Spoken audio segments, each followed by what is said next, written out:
The subcommittees will come to order, and this is an important meeting of two subcommittees, the Subcommittee on Africa, Global Health, Global Human Rights, and International Organizations, and Subcommittee on Middle East and North Africa. We are joined by our very distinguished chairwoman of that committee, who is also chairwoman emeritus of the full committee, and has been absolutely, with a laser beam focus, looking at issues pertaining to and related to Iran for the entirety of the last decade or more. So I want to thank her for her leadership. At our full committee hearing on Tuesday, full Foreign Affairs Committee, I asked Secretary of State John Kerry whether he had raised Pastor Saeed Abedini's release during the Iranian nuclear talks. I read him the following advance excerpt of the testimony of Naghmeh Abedini, wife of Pastor Saeed Abedini, who is our very distinguished witness this morning, and as we all know, who remains imprisoned and subject to torture in Iran. And this is what she said in pertinent part, and this is what I had read to the Secretary of State. Quote, "While I am thankful for President Obama's willingness to express concern about my husband and other imprisoned Americans in Iran," she said, during his recent phone conversation with Iran's President Hassan Rouhani, "I was devastated to learn that the administration didn't even ask for my husband's release when directly seated across the table from the leaders of the government that holds him captive." She went on to say, "My husband is suffering because he is a Christian. He is suffering because he is an American. Yet his own government, at least the executive and diplomatic representatives, has abandoned him. Don't we owe it to him as a nation to stand up for his human rights and for his freedom?" Secretary Kerry acknowledged that he had not done that. He had not raised it in the negotiations with the Iranians on the nuclear issue, confirming the awful report that Naghmeh had already heard. So as we speak, Pastor Abedini remains imprisoned in Iran, sharing a cell with violent criminals who have more than once surrounded Pastor Abedini as he tried to sleep, wielding knives and threatening his life. Pastor Saeed Abedini is an American citizen. He went to Iran last year to build an orphanage for Iranian children. He has been arrested in Iran before, but released and told he could enter and exit the country for humanitarian aid work if he agreed to cease pastoring house churches. As Pastor Abedini's wife, Naghmeh, will testify today, he accepted that proposal, but Iran did not uphold its end of the agreement. Pastor Abedini was arrested in July of 2012, imprisoned and tried for sharing his religious beliefs and thereby supposedly undermining the security of Iran. Imagine that.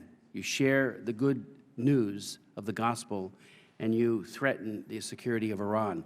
But even that he was not doing. He was there to establish an orphanage. He was denied contact with his attorney until just before the trial. The trial was not public, and he and his attorney were barred from participating in key portions of the trial, following which a judge sentenced him to 8 years in prison. His appeals have been denied. In prison, he has been repeatedly beaten, denied medical care, and held in solitary confinement. While nuclear talks played out on the world stage, Iran moved Pastor Abedini to a prison notorious for housing the worst criminals in Iran. It's called Rajeh Shar. The very fact that Pastor Abedini was moved to a more dangerous prison than the one he was at previously was certainly dangerous itself, in the middle of the negotiations confirms that the Iranians recognized him as a potential factor in the negotiations.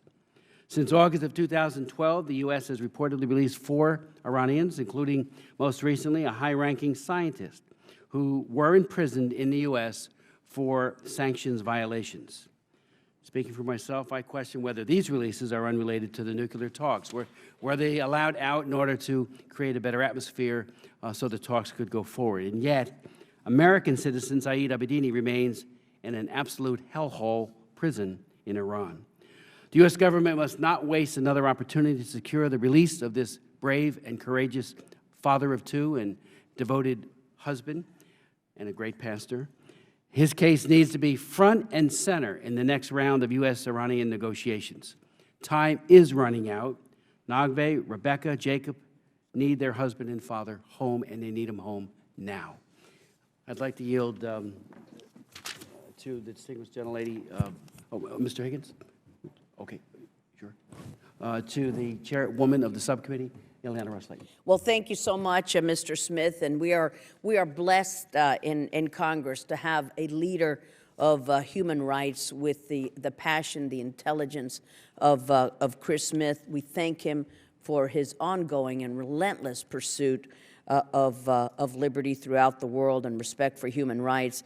And we're so honored also to look upon this beautiful portrait of our former chairman, Tom Lantos, and Chris Smith and Chairman Lantos were a great team. And but he's still with us, and we're so fortunate to have one of his daughters carrying on his work. And I'd like to thank Mrs. Abedini for joining us today. Our thoughts and our prayers are with you. They're with your family, your husband, and we commend you for your determination and perseverance to obtain his release. Last month, our Middle East and North Africa Subcommittee and then the full Foreign Affairs Committee, as you know, unanimously passed House Resolution 147, calling on the Iranian regime to immediately release Pastor Saeed and condemning the regime's ongoing persecution of religious minorities. And this resolution sends a strong message on behalf of Pastor Saeed, his family, and the Iranian people whose human rights suffer under this brutal regime. And this bill states that we stand with them in solidarity. We will continue to press for Pastor Saeed's release, and it calls upon the government of Iran to respect the rights of its citizens. And although we are here to discuss in particular the plight of Pastor Saeed, we must also highlight that there are other Americans languishing in Iran's prisons or are being held captive by the regime, like South Florida resident and a constituent of Congressman Ted Deutsch, the ranking member of our subcommittee, and that is Bob Levinson. Last month, Bob became the longest-held American hostage in history, now in captivity in Iran for over 6 years. Earlier this week, I joined as a co-sponsor of House Resolution 435, introduced by Ranking Member Deutsch, which calls for Iran's cooperation and the immediate return of Bob Levinson.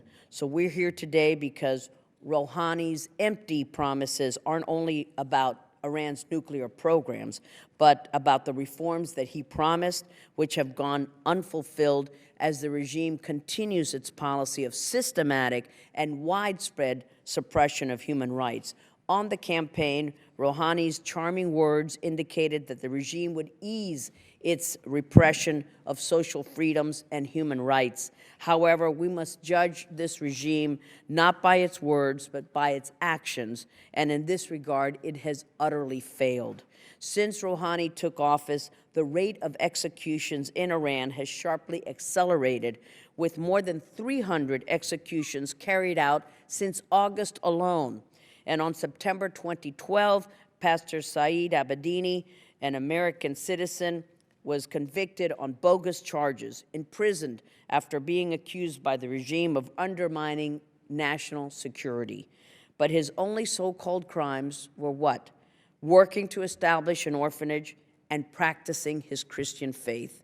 He was supporting and ministering to churches in private homes, one of the only places in Iran where Christians and other religious minorities can practice their faith despite the fear of state persecution. In August, Pastor Saeed's unjust 8-year sentence was upheld, and last month, as we know, he was transferred to a brutal prison reserved for Iran's most violent criminals, where his life is in constant danger. Sadly, the plight of Pastor Saeed is not an isolated incident, but it's symptomatic of the Iranian regime's hostility toward religious minorities. In October, 4 Iranian Christians were sentenced to 80 lashes for drinking sacramental wine during communion. And this past summer, an Iranian Christian convert was sentenced to 10 years in prison for distributing Bibles. And it's not just Christians who are persecuted, but others, including Muslim minorities and reformers, who also suffer for their beliefs. For example, the Baha'i community is systematically targeted and persecuted by the regime, and more than 100 members of this community and its leadership are imprisoned. In fact, under Iranian law, Baha'i members can be killed with impunity. For these flagrant violations, the U.S. has designated Iran as a country of particular concern since 1999, a regime that does not respect the fundamental human rights of religious freedom. For many persons, this is a central aspect of their identity and of their life. This is a country that won't respect other freedoms.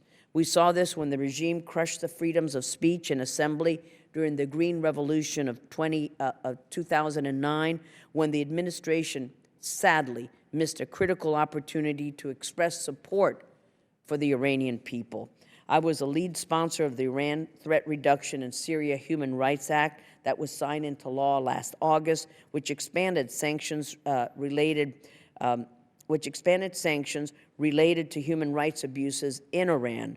And though the administration has selectively applied some of these sanctions, more needs to be done. We must enforce all of the sanctions, including travel bans, asset freezes on regime officials responsible for committing human rights abuses. If the international community doesn't hold this regime accountable, no one will. I look forward to hearing from our witnesses on how we can help bring Pastor Saeed home, reunite him with his wife and his children where he belongs. And I thank the chairman again for holding this important hearing. Thank you very much, Chairwoman Ileana Ros-Lehtinen, for your very eloquent statement, and again for your leadership on all things pertaining to Iran. Mr. Meadows. Thank you, Mr. Chairman and Madam Chairman, for calling this hearing. Thank each of you for being here, and for some of you who we've had here before, thank you for fighting for those who many times don't have a voice. And so I've got an opening statement, but I'm going to speak probably more from the heart instead of going to that. You know, right now we're in a critical time. We have negotiations going on with a country that, quite frankly, is not built on a foundation of trust. We don't trust them, they don't trust us. And yet here we are fundamentally dealing with an issue with Pastor Saeed Abedini and his detainment and imprisonment in a situation that we would find just deplorable. But more importantly, the message that is not getting out, because so many times when we think of people in prison, we think of them there for just cause. And had the opportunity to look into this in detail. And yet here's a man who agreed with the intelligence ministry not to conduct a particular activity from many years ago, would be granted to be able to come back and forth and work to establish an orphanage that was sanctioned by the Iranian government. And so here he was supposedly working with the government under their approval, and yet he is tried and convicted and put in prison, but really not even with due process. So we're embarking right now on a situation where we are working with a nation on something far greater than that with regards to a nuclear agreement. And that can only be negotiated based on mutual respect and trust. And yet the foundation of trust has been violated with this particular situation, and it's not being rectified. You know, over 444 days without a husband and a father. How many more Christmases are going to come and pass where this injustice is not rectified? If there is any message that Foreign Minister Zarif and the Iranian government, if they want to have a message of trust and mutual respect, this request of releasing this individual, at a minimum, would say we are trying to negotiate in good faith, and it would send messages to the entire nation that they want to operate in good faith. And so I think the message needs to be that if they cannot release these individuals and others held without due process, then how are we to trust them on much greater positions that have national and international consequences? I'd ask, Mr. Chairman, that my full opening statement be submitted for the record, if possible. Ms. Meadows, thank you very much.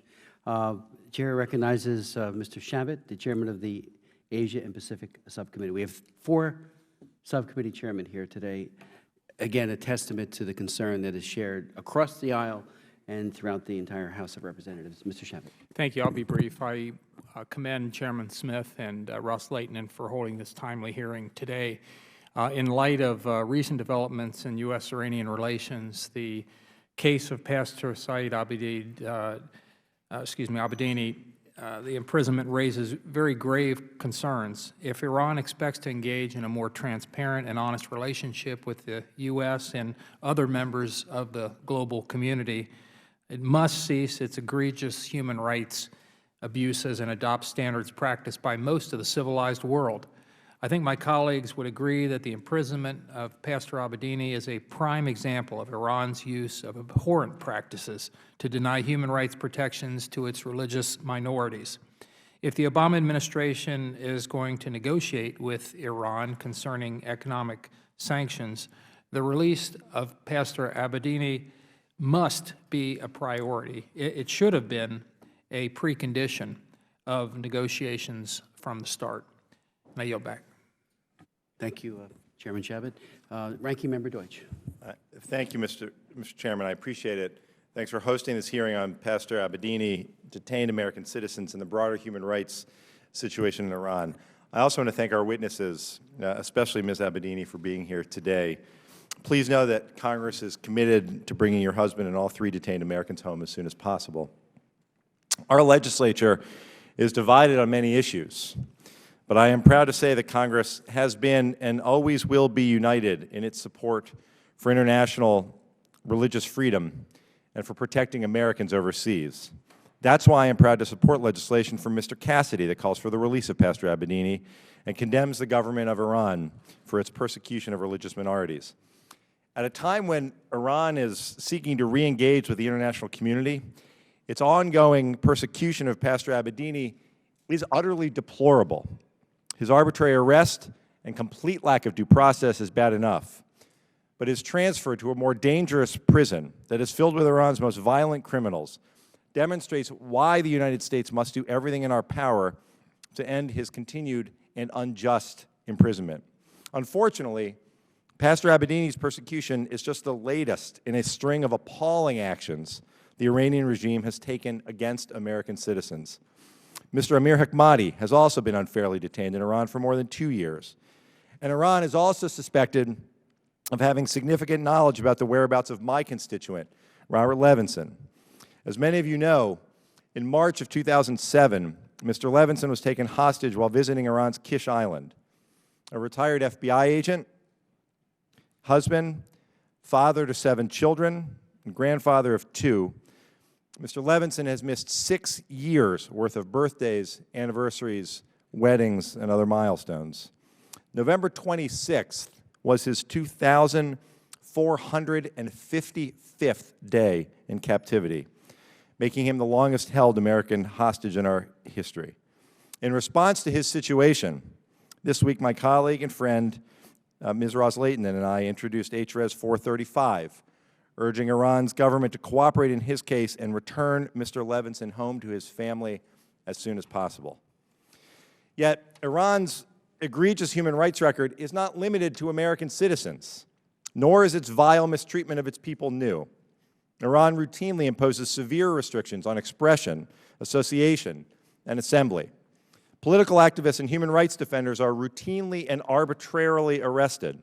Torture is common and is committed with impunity. Women, religious and ethnic minorities, and members of the LGBT community are all routinely persecuted. Since taking office, President Rouhani has spoken about the need to repair Iran's relationship with the world and to ensure the rights of his people. Unfortunately, this rhetoric has not been matched with action.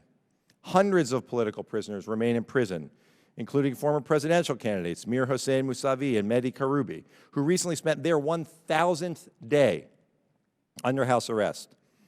This year alone, more than 500 Iranians have been executed, yielding Iran's highest number of executions ever and a rate that doubles Ahmadinejad's last year in office.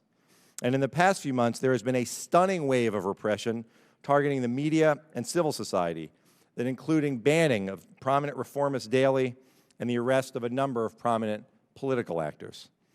All of this shows that Iran continues to flagrantly violate basic human rights and is doing nothing to uphold Article 18 of the Universal Declaration of Human Rights, of which it is a signatory, that guarantees the right to freedom, religion, conscience, and thought. While most of the world is focused on a nuclear deal with Iran, today provides a timely opportunity to remind the people of Iran that we stand with them in their quest for dignity and for freedom. Preventing Iran from obtaining nuclear weapons capabilities is our paramount objective, but it must not impact our support for human rights in Iran. We must continue to press Iran to treat their people with due process, and we must act to ensure the release of all political prisoners, including Pastor Abedini, Amir Hekmati, and Robert Levinson. This hearing is an important step in this process, Mr. Chairman, and I yield back. Thank you very much, Mr. Deutsch. Mrs. Walorski, Congresswoman. Thank you, Mr. Chairman and Chairman Ros-Lehtinen, for allowing me to sit in on your committee today. I appreciate it. It's a very gracious offer. This case is one of great personal importance to me, and I'm grateful to all the witnesses for being here today. Mrs. Abedini, my family and I pray for you every day and for your husband. My husband and I spent 4 years as missionaries in Eastern Europe, involved in orphanage ministry as well, and we appreciate your heart and can relate to your heart, and we appreciate that. I'm a co-sponsor of the resolution calling for your husband's release. I've signed on to multiple letters on his behalf, and frankly, I am deeply embarrassed, which is why I wanted to be able to come and sit in on this hearing today. Congress should not have to urge the administration to act in a case like this, which involves a state sponsor of terrorism imprisoning an American citizen, and I'm deeply disappointed. The release was not a prerequisite for any Iranian peace deal.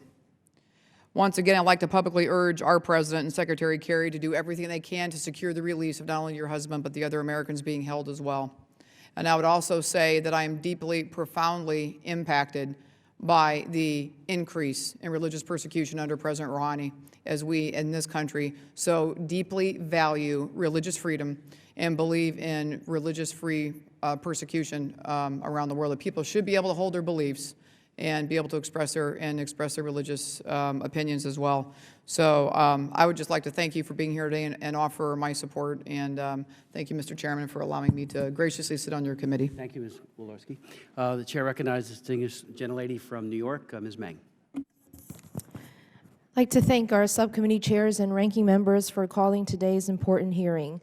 We must keep our attention on the persecution of Pastor Abedini and insist that our government officials demand his release in all meetings they have with their Iranian counterparts. Each and every human life is precious, and as members of Congress, we have a particular duty to look out for our citizens who are persecuted and wrongly jailed in distant lands. The Ayatollahs in Iran must know where we stand and must know that we view their continued mistreatment of Pastor Abedini as indicative of a lack of good faith on a range of other issues. Here in Congress, we will do whatever is in our power to bring back your husband, Mrs. Abedini, Amir Hekmati, and Robert Livingston back home to their families here in America. Thank you, and I yield back. Thank you very much, Ms. Meng.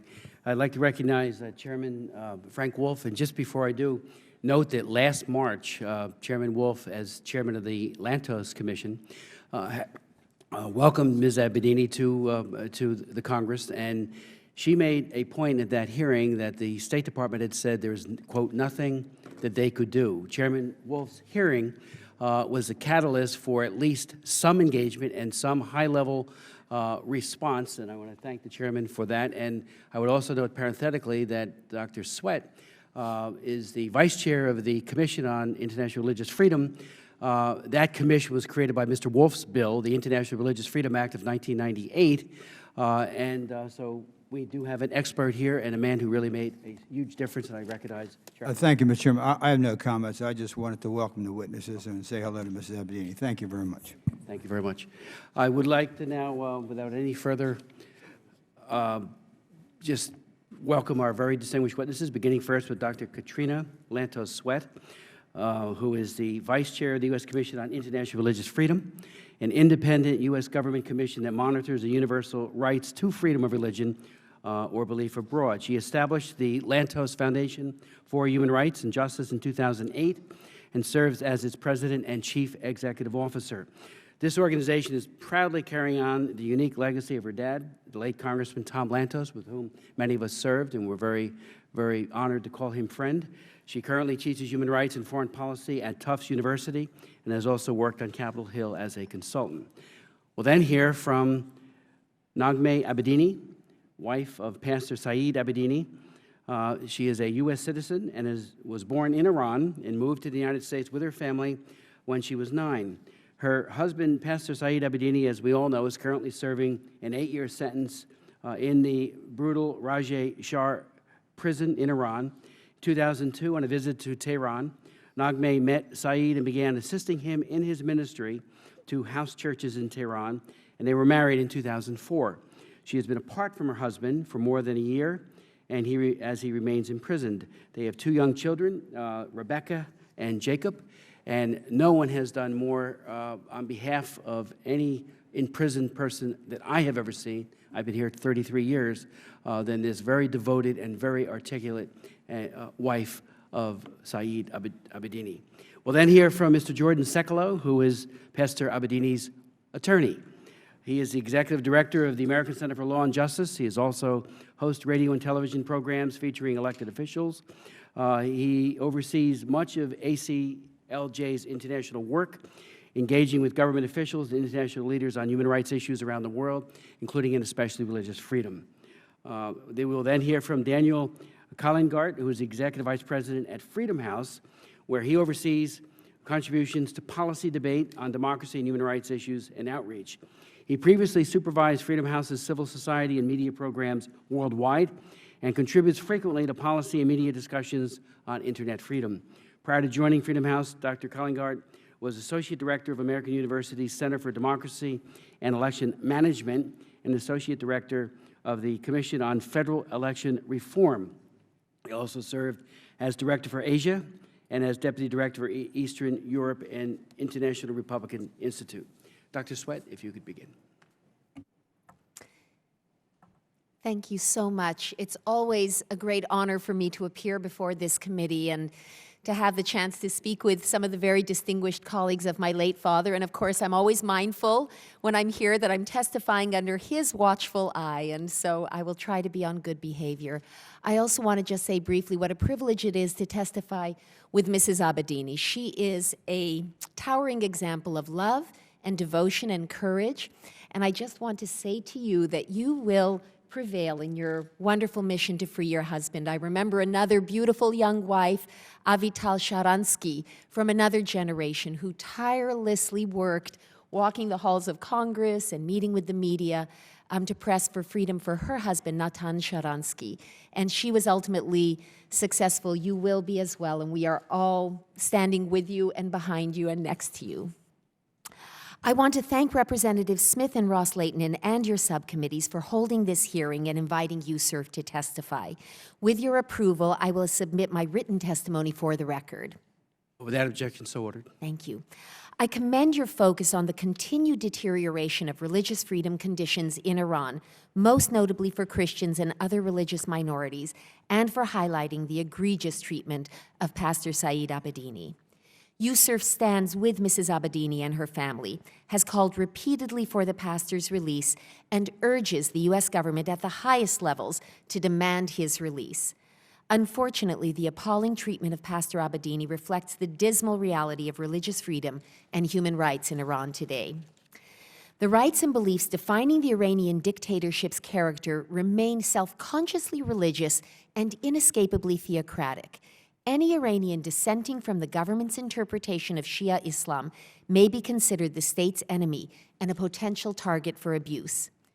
Because religion matters significantly to Iran's government, we must look at how the government treats the right to religious freedom to assess the overall status or direction of human rights. That lens also is necessary to evaluate Iran's current president, Hassan Rouhani.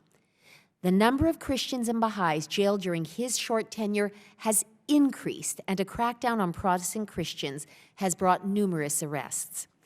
In June 2009, Iran reached a watershed moment when, after a national election, citizens protested the legitimacy of its outcome.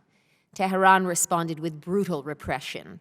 Since then, human rights and religious freedom conditions have worsened to levels unseen since the early years after the '79 revolution. The United States, since 1999, annually has designated Iran a country of particular concern, or CPC. Its government continues to rank among the world's worst religious freedom abusers, engaging in and tolerating systematic, ongoing, and egregious violations.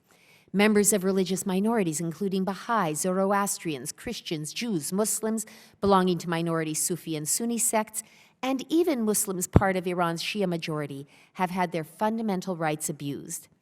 Among Iran's religious minority communities, the Baha'is long have been subject to particularly severe religious freedom abuses.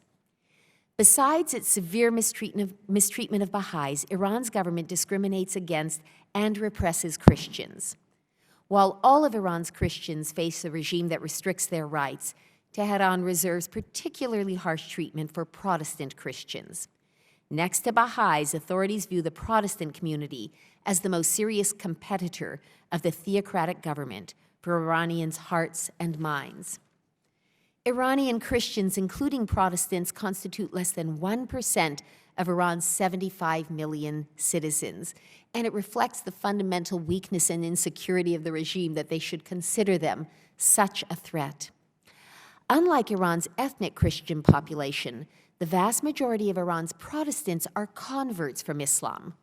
While conversion is a fundamental freedom that international law and covenants guarantee, Iran's government views conversion from Islam as an act against Islam and Iran's character as an Islamic state. In other words, as an act of apostasy, punishable by death.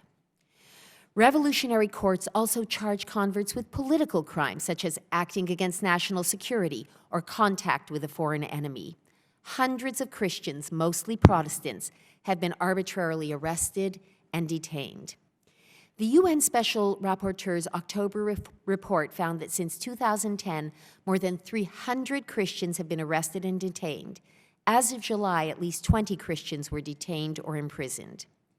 In a particularly outrageous miscarriage of justice, Judge Pir Abbasi, notorious for perpetrating religious freedom violations, sentenced Saeed Abedini, an Iranian-born American pastor, on January 27, 2013, to 8 years in prison for, quote, threatening the national security of Iran. His crimes: participating in Iran's house church movement and raising money for an orphanage. Human rights groups view his trial, like those of other condemned, as unfair and the legal process deeply flawed. He spent many weeks in solitary confinement and suffered mental and physical abuse while in Evin prison. Last month, Pastor Abedini was transferred to the Gohardasht prison outside Tehran, which is known for its harsh and unsanitary conditions. Below are selected USCIRF recommendations. Others and more detailed ones can be found in our written testimony. First, the U.S. government should continue to designate Iran as a country of particular concern. Second, Congress should reauthorize for multiple years, and the President should sign into law the Lautenberg Amendment, which has provided a lifeline for Iranian religious minorities. Third, the U.S. at the highest level should call on the Iranian government to release all prisoners who have been jailed due to their religion or belief and drop all charges against those with pending cases, including, and I hope you will bear with me as I show the pictures of these individuals, because we must never forget these are real flesh and blood human beings who are being persecuted. So those we call upon to be released are Saeed Abedini, Farshad Fati, Benham Irani, Vahid Haqqani, And there are too many others of these Christians, but some of them are noted in my written testimony. Among the Shia Muslims who are persecuted, Ayatollah Hossein Khamenei Burujerdi, the Baha'i Seven, including Fariba Kamalabadi and Mavash, I'm sorry, I think I did two there, Mavash Sabet, the Baha'i educators Farhan Heshami and Riaz Sobhani. And finally, the Sufi activist Hamid Reza Moradi. USCIRF encourages representatives, and this is really directed at each one of you, to join the Defending Freedoms Project, an initiative of the Tom Lantos Human Rights Commission in conjunction with USCIRF and Amnesty International. Members adopt a prisoner of conscience and advocate on their behalf and shine a light on the conditions in the country and the government that imprisons them. The U.S. government should continue to identify Iranian government agencies and officials responsible for particularly severe violations of religious freedom, bar them from entry into the U.S., and freeze their assets. My written testimony notes 9 individuals, including the Supreme Leader Ayatollah al-Khamenei. Just last week, National Security Advisor Susan Rice reaffirmed the administration's commitment to continue to sanction Iran's human rights abusers. We welcome further action by the Treasury and State Departments, especially given that the European Union has far outpaced the United States in identifying and sanctioning these violators. Iran's religious freedom abuses demand the world's attention and action, especially given that the Iranian government may use efforts to resolve the nuclear issue to divert attention from the increasing mistreatment of Christians and other religious minorities. We cannot let that happen. If Pastor Abedini and religious minorities in Iran ever needed a voice to condemn Iran's abusive practices, it is now.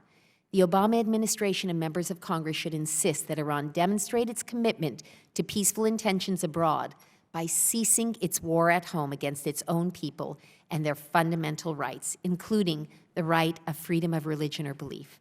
Thank you, and I look forward to answering your questions. Dr. Sweat, thank you very much for your testimony and for bringing additional focus on all of the other imprisoned individuals who are there because of their faith. Ms. Abedini, it's a high honor and privilege to welcome you to the 2 subcommittees. Thank you, Mr. Chairman and members of the subcommittees. My name is Nagme Abedini. I have submitted my full statement for the record, and I would like to use this time to tell the story of our family and ask for your assistance. Without objection, your and all the witnesses' full statements and any papers you'd like to attach to the record will be made a part of the record. Thank you. When I spoke in front of the Tom Lantos Human Rights Commission in March of this year, I had anticipated that I would battle the Iranian government for my husband's freedom. I never anticipated that I would also have to battle my own government, and that the journey would become even much more difficult than it had been. My husband is suffering because he's a Christian. He's suffering because he's an American. Yet his own government did not fight for him when his captors were across the table from them. Saeed converted from Islam to Christianity in the year 2000 after having a radical encounter with Jesus. And in that encounter, Jesus Christ told Saeed that he was coming back soon and to go preach the gospel. And from there, his life was transformed. And if he would sit here to testify today, he would say he found true joy, love, and peace that he could not find in his former religion. So today, Saeed sits in that Iranian prison being tortured for his faith. He will not deny the faith that has saved him, that has given him life. He refuses to deny his faith in Jesus and return to Islam. When the Iranian government sentenced him to 8 years in prison in the January of this year, they went back to the year 2000 to 2005, the year of his conversion, and the year where the house churches were started, and he was working under a more moderate government. Khatami was the name of the president before President Ahmadinejad. And at that time, he was working under the supervision of a government-approved building church. The Iranian government was well aware of the house church movement and was allowing it. So for them to have arrested him in the year 2000, 2012 when he was working with the Iranian government on an orphanage, on a government-approved orphanage, and to say that his crime dated back to 13 years earlier when he was working under a different administration, under a different president, was unbelievable. And to say that he was undermining the national security of Iran by having started those house churches, Christian gatherings. And they actually, in the court hearing, they actually said he'd conducted soft war. It's unbelievable that they would consider peaceful gatherings of Christian an act of war. As many of you have mentioned today, Said has been tortured.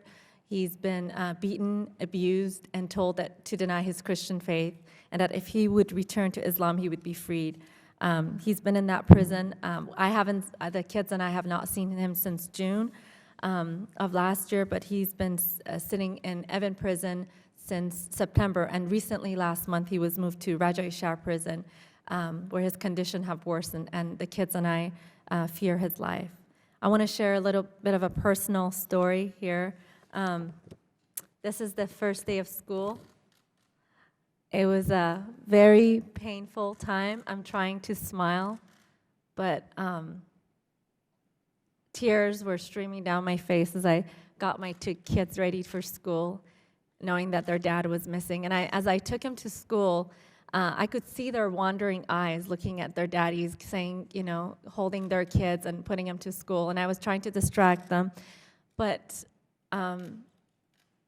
it was a painful time for them to know that their daddy was missing. And it was a painful time for me. And it's been hard. It's been a struggle as a mom watching as my 7-year-old and my 5-year-old cry themselves to sleep every single night for the last 444 days. And knowing that unless we get Said out quickly, he might serve the 8 years or even more, or he might not even survive that prison sentence. He wrote a recent letter to my daughter on her 7th birthday, and he'd seen a picture of her. And his parents, when they visit him in prison, they say that when they hold the pictures of the kids in front of him, he just cries. And he wrote in a letter, he said, "It is so hard and so heartbreaking for me to see these pictures and to know that I'm not there beside you as you grow. I'm here to help the kids. I came here to help the kids that did not have mommies and daddies, but my own kids lost their daddy. This breaks my heart so much. I want you to know that I did not want to put so much pressure on your little shoulders, my precious children." While I am grateful for the official declaration to national media and public acknowledgement from our government, it is not enough. We need to see action to back our rhetoric in the living, breathing form of Said Abedini, alive and well, having been immediately released to the reuniting embrace of our family. Not all Americans are Christians, but every American, regardless of their belief, needs to be reassured and know that our government will take decisive action to protect us if our fundamental rights are violated. An American president who has taken his oath of office with honorable intention and is attuned to the international issues will recognize Iran's treatment of Said for the assault that it is on our national security. For Iran's treatment of Said Abedini is not about one American citizen experiencing a living nightmare for his religious belief. Iran's treatment of Said Abedini is an experiment. Iran is curious. How strong is our American president? How serious is he about American security? Would he act immediately with firm resolve to protect and to defend?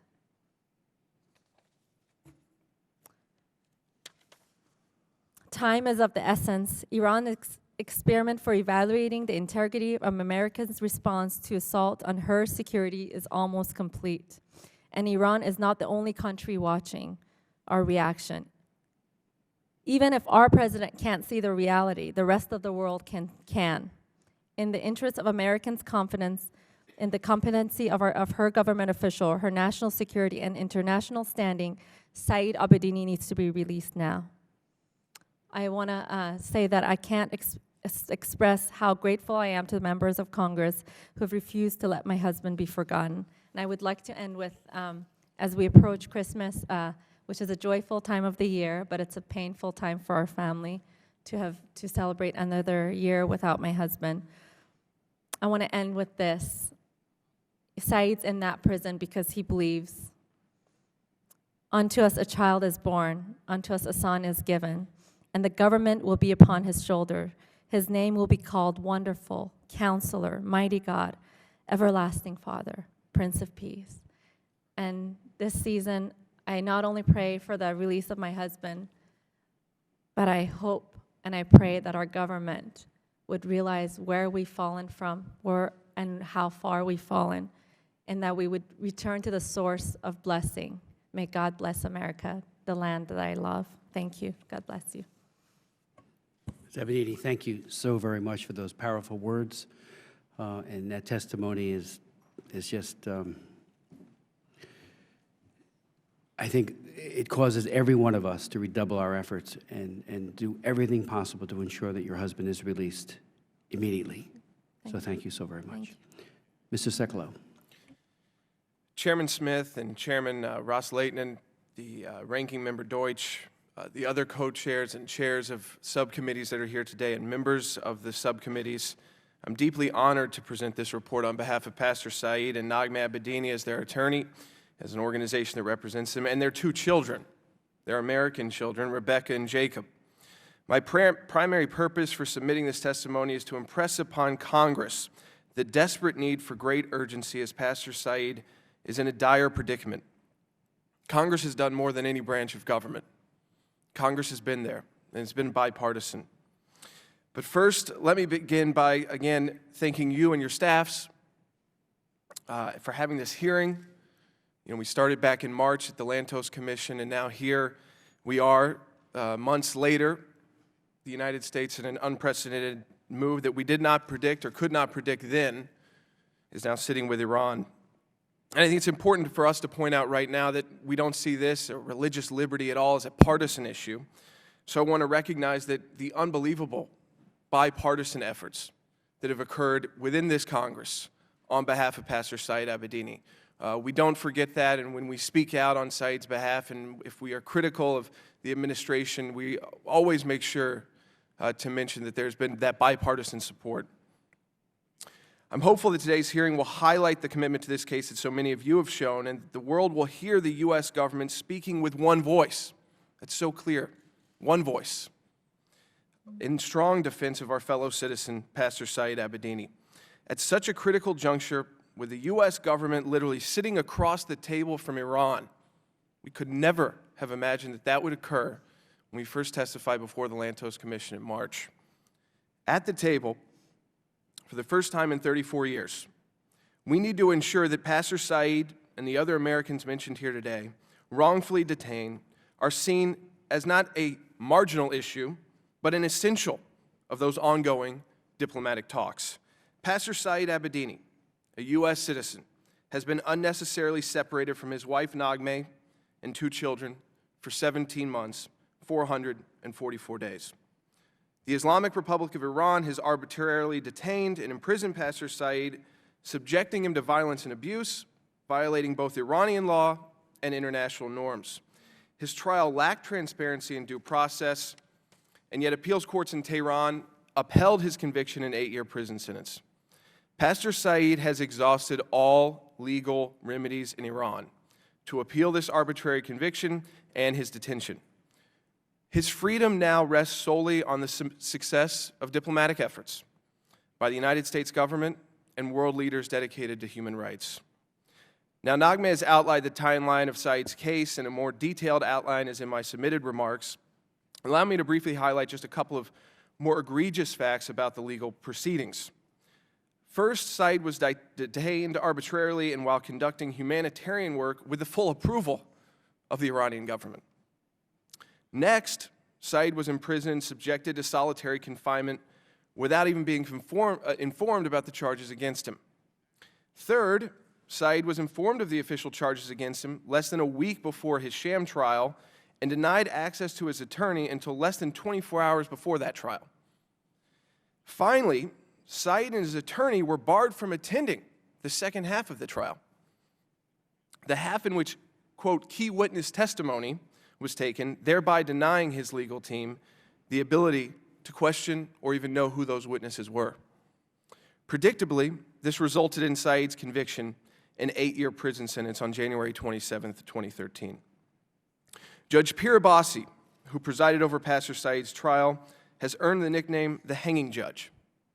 Despite the fact that Judge Pirabassi has been individually sanctioned by the European Union and that the U.S. Commission on International Religious Freedom under the chair of Ms. Sweat and also now vice chair, has repeatedly made a similar recommendation to the United States Department of State. To date, the U.S. has failed to place any sanctions on Judge Pirabassi. The EU has acted, the United States has not.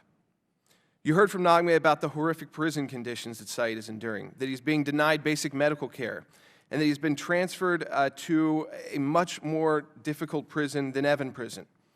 See, this is Raja Shah Prison, built for 5,000 violent criminals, real criminals, murderers, rapists, drug dealers, people convicted and sentenced to death or life in prison. Built for 5,000 inmates, it is currently housing approximately 22,000. It's a prison out of control with violence. To define the situation as inhumane would be a gross understatement. In addition to the horrific abuse and torture Pastor Saeed has faced at the hands of his own brutal Iranian captors, Pastor Saeed has not always had the full backing of his own government. And I want to be clear here, I mean the executive branch. Members of Congress have been with us on both sides, Republican and Democrat, since the beginning. When the Iranian government initially detained Pastor Saeed, the U.S. State Department excused its lack of assistance on the fact that the U.S. lacked any diplomatic ties with Iran. That doesn't work anymore. So now, when the U.S. has historically communicated with, sits across from the table, the Iranian government, the U.S. government has still failed to secure the release of Pastor Saeed and the other Americans in prison.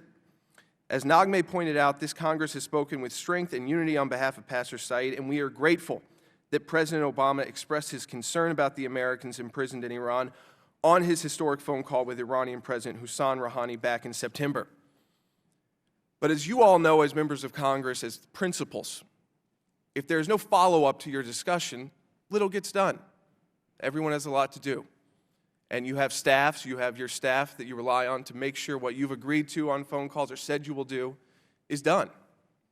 Yet, 2 days ago, Secretary of State Kerry sat at this table, and to you, Chairman Smith, he said that this matter is a priority for him. But numerous statements from his department claim that Saeed was either not brought up or only discussed on the margins. For us, you can understand the incompetence. Was he brought up? Was he on the margins? If you look at Secretary Kerry's statements to you, Chairman Smith, it's very difficult to tell. He made a pretty broad statement of no, but you've had others, including those who are even going before their hearings in the Senate for confirmation yesterday, told Senator Rubio that he was brought up on the margins of the P5+1. So who's telling the truth? We were told he was by the State Department, but then when Secretary Kerry testified, and then there's other statements we can point to as well. The Deputy National Security Advisor, Tony Blinken, said on CNN to Wolf Blitzer, no, it was not. It is not part of the agenda. But yet the National Security Council spokesperson, Ben Rhodes, later that day on CNN said it was on the margins. On the margins is bad enough. Not at all is even worse. We don't know which one of those to believe. And that's why we believe, Mr. Chairman, that offer from Secretary Kerry to hold that classified briefing for members of Congress should be absolutely acted upon.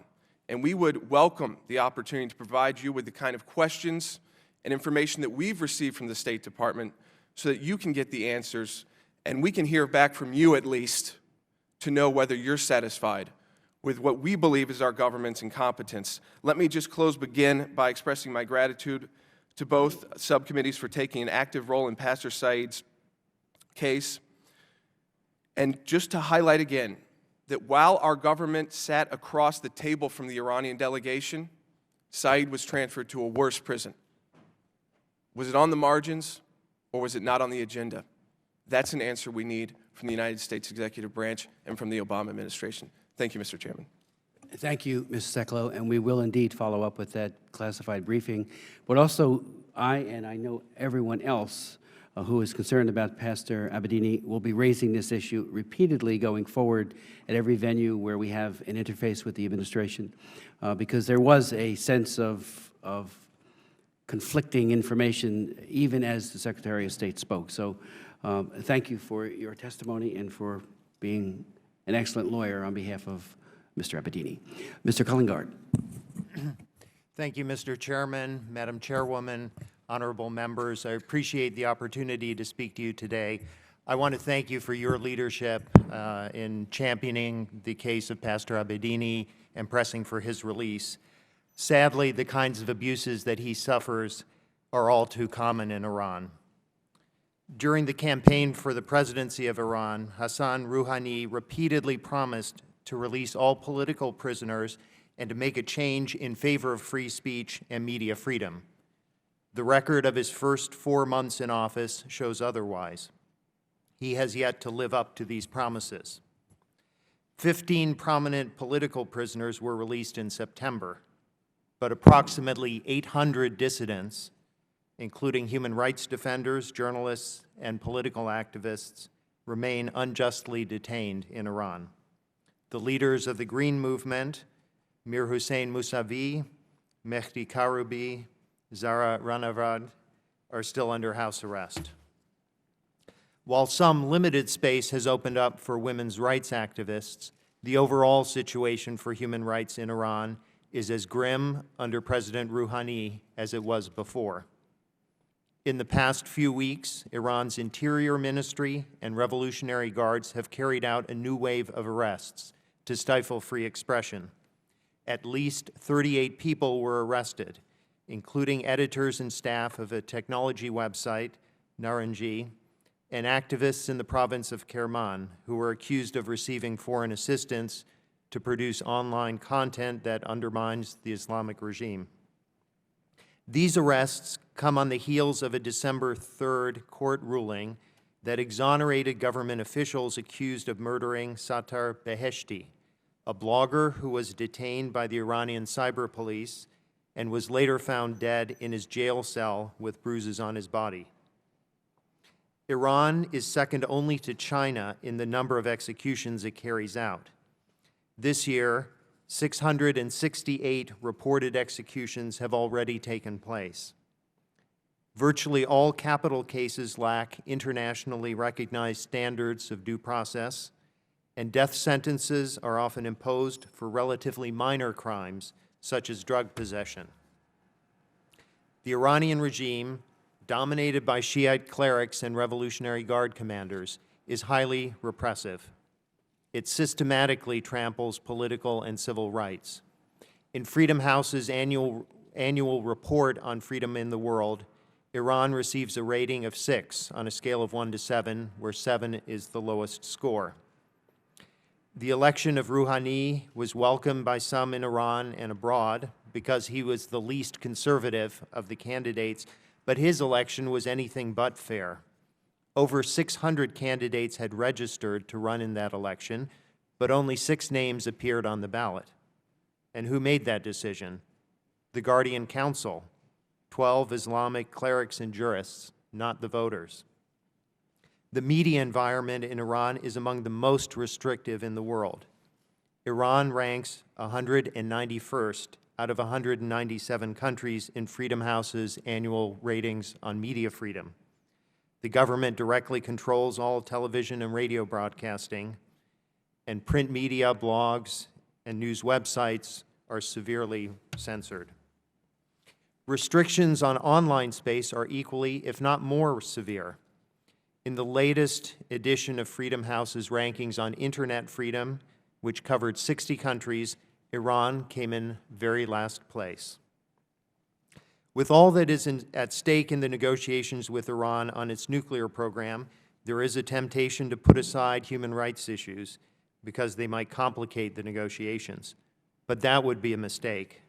Speaking out for human rights in Iran, as elsewhere, both reflects U.S. values and serves U.S. interests, and it can be done at the same time as we negotiate on nuclear matters. The Iranian people's aspirations for greater freedom are abundantly clear. They were expressed in the votes for Rouhani and his promises for change, and they were seen in a recent Zogby poll that showed issues of political reform trumped other concerns. The Iranian regime stifles free expression because the citizens are expressing a desire for political change. They want to modernize their country, to exchange opinions freely, and to become open to the rest of the world. An Iranian government that is more attuned to the views of its own citizens will be less hostile toward the United States and more constructive in its foreign relations. When faced with international criticism of its human rights abuses, the Iranian government invariably is defiant, but it does listen. International pressure has, for example, led to the release of former political prisoners such as Maziar Bahari, Roxana Saberi, and most recently in September, Nasrin Sotoudeh. One thing is certain, the Iranian government's record on human rights does not improve when the United States stays silent. The United States can put human rights high on the agenda with its adversaries at the same time as it addresses other sensitive and complex issues. The Reagan administration kept human rights on the agenda while negotiating nuclear arms treaties with the Soviet Union. President Clinton spoke out about the struggle for individual freedom at Beijing University during a state visit in 1998 and still held constructive talks with Chinese government leaders on a range of security and economic issues. Iranians who want to change their country for the better understand that the struggle for freedom is their struggle. They have to stand up for their rights and demand that their government listen to them. But Iranians notice what we in the United States say and don't say. When we stay silent, we send the message that we don't care about their struggle for freedom. And that message is disheartening for Iranians today, and it will hurt our credibility with them for a long time to come. The United States needs to put human rights on its agenda with the government of Iran. Thank you. Mr. Collingrad, thank you very much for your testimony and for your historical perspective as well. As you were speaking, it called to mind, and Dr. Latos Sweat made this point about Natan Sharansky and his wife, who worked tirelessly for his release. Congressman Wolf, Chairman Wolf, and I were actually in Perm Camp 35, the infamous prison where Sharansky had been incarcerated, just a few months after he was released. Obviously, many other political prisoners were still there. But the lessons learned from the way we handled human rights with the Soviet Union was that you integrate them, you never stovepipe them. We risked superpower confrontation with a country that was bristling with nuclear weapons aimed at the United States because we put human rights and the value of human life at such a high level that, I mean, when Secretary Shultz would visit Moscow, my first trip to the Soviet Union was in '82 on behalf of Soviet Jewish refuseniks. He would always meet with all the dissidents and then meet with the Soviets as well. There was never this stovepiping, this separation, this doing something in another room. And I think your reminder of that, Mr. Collingrad, couldn't come at a more, and you did it as well, Mr. Sekulow. You all did, frankly, because I am very concerned, especially in response to the question I asked of the Secretary just 2 days ago, and then the different versions that we've gotten from other people within the administration. Was it discussed or not? And it would look, or it would seem, if it was discussed at all, it was on the margins, and it should have been center stage. Every conversation that we had with the Iranians should have begun with Saeed Abedini and ended with Saeed Abedini. How can we trust the Iranians' signature on a piece of paper if they so callously mistreat not only their own human rights defenders, but if they take pastors like Saeed Abedini, an American, and not only incarcerate him, but as you pointed out, Mr. Sekulow, at the very time when these negotiations are happening, transfer him from one terrible prison to an infamous prison where he is even at greater risk. That was a message sender that seemed to have been missed by the U.S. Department of State and by the administration. And I would agree with all of you who made it very clear there's no partisanship here. I can tell you, having been here 33 years, when we unite on human rights in Congress, no matter who's in the White House, it's all about standing up for the victims and others, their families, like Mrs. Abedini, and making sure that we speak out very loudly and very clearly. But we are not in those negotiations face-to-face with, in this case, the Iranians. So again, I think your message here today, that this has to be integrated, mainstreamed, and not stovepiped, is very clear, because I too, like others on this panel, think about and pray about Pastor Abedini every single day. So thank you for reminding us just how important this is. So the integration issue is very important. If I could ask very quickly, Dr. Lantos-Sweat, you've asked as a commission that under Section 105 of the Comprehensive Iran Sanctions and Disinvestment Act, that certain Iranian officials be censored because of their mistreatment based on religious persecution. And if I could also just, when you said, Mr. Sekulow, that Pastor Saeed has exhausted all legal remedies, who now makes the decision? It really does come down to a negotiation with the United States, doesn't it? They'd have to know that the value is sufficiently high that the relationship with Iran hinges, the tipping point is how well or how poorly going forward they will treat Pastor Abedini. And finally, your statement, Mrs. Abedini, was very bold when you called on the President to re-engage, when you called on the Secretary of State to re-engage, and when you said, please don't let this case be discussed on the margins, and please make his case a priority. There will be more negotiations, and I think the sooner that re-engagement occurs, the better, if you would want to elaborate on that as well. Dr. Sweat? Well, we think that the application of sanctions directed at specific people implicated in human rights and religious freedom abuses is incredibly important. It's part of the long tradition, successful tradition of the human rights movement in general, to name and shame and blame, to identify, to pin responsibility on those responsible. And so it really is critically important. And the fact is, there's been a lot of discussion about President Rouhani's charm offensive. But when we look at what is actually going on in Iran under his leadership, it's actually more offensive than it is charming, particularly, again, as it relates to religious freedom violations.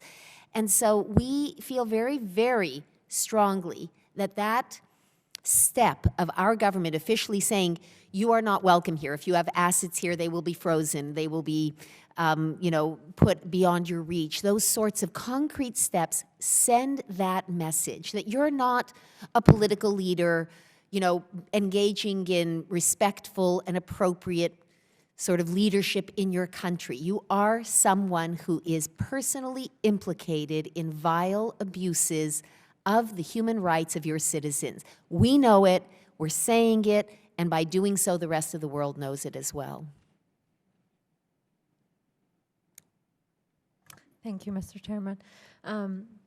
In my statement, when I discussed that Saeed cannot be left in the margins, I believe that if we do not speak out, if we do not put him at the center stage, then we're not only sending the world a wrong message about where we stand in terms of human rights issues. We're sending Iran, but especially with the Middle East, with the high increase of persecution on the Christians and religious minorities, I believe by putting Saeed as just not a person, it's where we stand and where we put our value in terms of human rights issues, and I think it's very dangerous. Americans are watching our government to see what we will do, and the world's watching to see where we stand in terms of important human rights issues such as religious freedom, which has been a important value since this country was founded. So I believe that leaving it at the margins is very dangerous and is sending a very dangerous message to the world. Thank you. Mr. Chairman, I would assert again, as my opening statement, the ineptness of the State Department's relationship with Mrs. Abedini. She is represented not just by us, but ultimately by the U.S. government, who is sitting at that table. And I will tell you that in conversations with them, that they ask us to keep confidential, and they ask us to, what updates they're doing around the world. And for instance, I will point out something that was news to us. I don't know if Secretary Kerry misspoke when he mentioned the Swedish, but they had never been mentioned to us on any phone calls. And there are countries that have. That is not one of them. He may have misspoke, but that would be something to clear up. We have also been told on those phone calls, now this is by lower level staff, mostly in NEA, so the Near East Affairs Department of the State, that it was absolutely being brought up on the margins.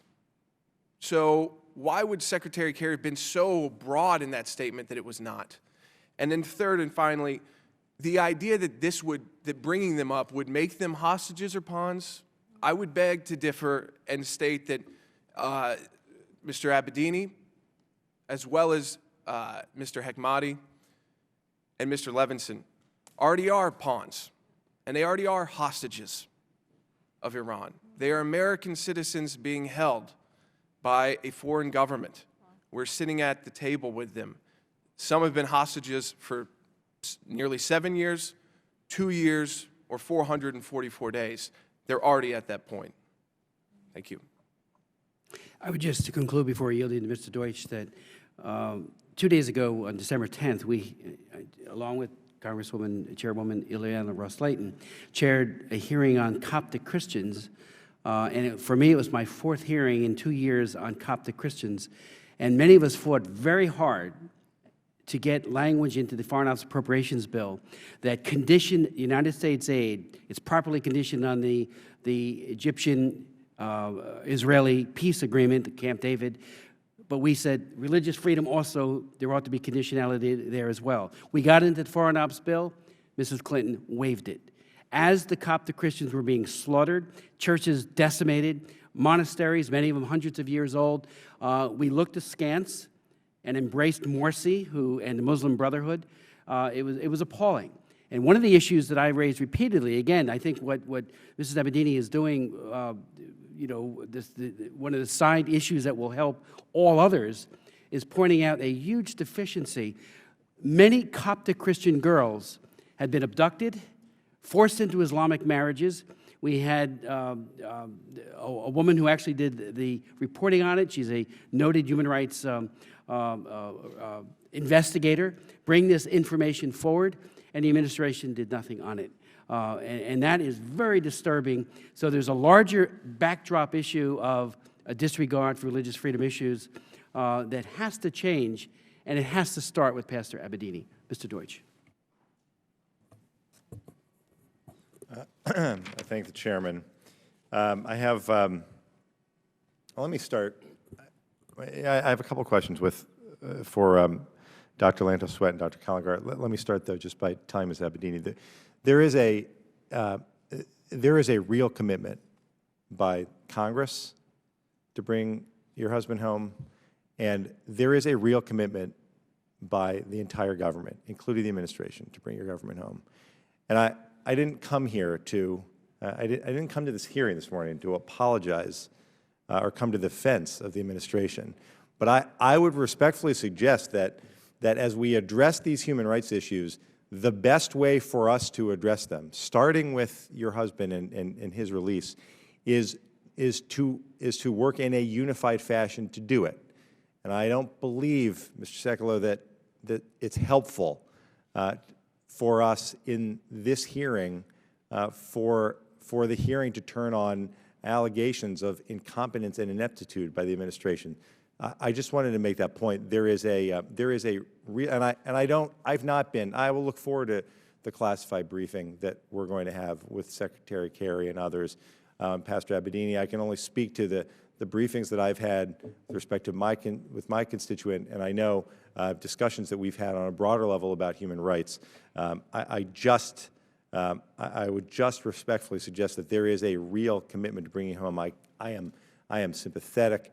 I understand your frustration. I don't blame you 1 minute for the immense difficulty and the sadness that you feel every day that your husband's not with you and your family.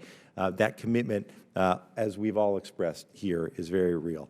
Let me just ask Dr. Sweat and Dr. Collinger a question about not just what happens here in the United States and in this Congress and the administration, but more broadly internationally. First, the Lautenberg Amendment here saved the lives of many religious minorities in Iran. But multilaterally, since, in every year since 2002, we've worked with the Canadians on a UN resolution condemning Iran's human rights record. In 2011, we successfully led an effort to create a special rapporteur on human rights in Iran. But regardless of what happens, and this is the frustration a lot of us feel, regardless of what happens on the nuclear profile, it appears that the human rights situation doesn't change. And my question is, even as we're working tirelessly focused on individual cases, starting with Pastor Abedini, how do we expand this? What's the next big step that we can take, either domestically or through the United Nations, to raise awareness of human rights? Dr. Kallengar, you talked about making human rights matter in Iran for the United States. What's the next big step we can take for the United States to lead and for this Congress to lead to make human rights really matter internationally? Dr. Sweat, please. Well, it's a critical question, one that I think those involved in the human rights movement grapple with on an ongoing basis. But I do think a central part of the answer to that question is that human rights, religious freedom, have to be elevated in the public discourse. At the end of the day, we have limited ability to force other governments to do things that we want them to do. But we do have the power still, as the world's indispensable nation, to raise the profile of their wrongdoing, to make it extraordinarily uncomfortable and unpleasant and unwelcoming for them in the community of civilized nations. And we have to do that, you know. And I do think the whole situation with the efforts to reach agreement on Iran's nuclear program is an extraordinary window of opportunity, and shame on us if we miss it. I think a lot of people have observed that it was sanctions, crippling, painful, biting sanctions, that ultimately brought Iran to the table. Undoubtedly, it was the unspoken threat of military action, whether on the part of Israel or, you know, other players that have also brought them to the table. So it's vulnerability to some degree on Iran's part that has broken ground in that arena. That vulnerability needs to be exploited not merely to achieve progress on the nuclear front, but to achieve progress on the human rights front. That vulnerability speaks to the internal situation in Iran specifically. We know that the Iranian people are chafing under the regime that they are living under.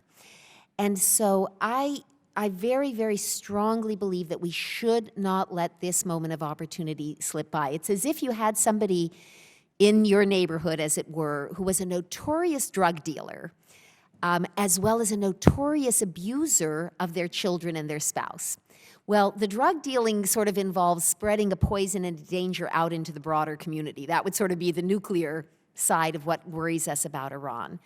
The abuse within their home would relate to the human rights issues that are of concern to us. I don't think any of us would be content to say, well, for the moment they've stopped dealing drugs, so we're good, we're done, you know, mission accomplished. We would insist that we pursue, in whatever, you know, avenues were appropriate, stopping that abuse within the house. And I think that that needs to be the approach that we take as a government. Right. Dr. Kallengar, do you have thoughts on how to elevate the issue? Yes, Mr. Deutsch. I think I very much agree that it's important to address these issues multilaterally. And I like your starting point, the UN Special Rapporteur, his efforts and the resolutions that Canada and the U.S. have pushed are very significant because, first of all, they put all countries on record where they stand in regard to Iran's human rights abuses. And in that process, they show that the concern about Iran's human rights record extends far beyond the United States and Western Europe, that there are countries around the world that think that the Iran's record is shameful. I think there are many steps that can be taken by the U.S. in cooperation with other democratic governments. There's, I don't think, any sort of big breakthrough to be had, but I think it's important to push this issue in all these ways in a consistent basis. So even starting with the UN Special Rapporteur, he has been trying to simply get access to the country, to be able to have an official visit. I think it's important to keep pushing for that. His mandate will come up, and it's important to renew that mandate so that he can continue his important work. The collaboration with the European Union is important, from the examples of sanctions that Dr. Lantos-Sweat mentioned, and also bringing attention to individual cases. One of the political prisoners that was released in September, Nasrin Sotoudeh, was a recipient of the European Parliament Sakharov Prize.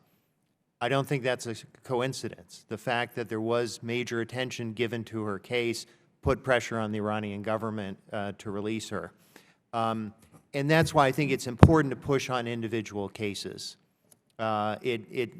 It seems like a tough slog. Obviously, even the releases are pretty few when you consider there's still 800 dissidents in detention, and many of them aren't known.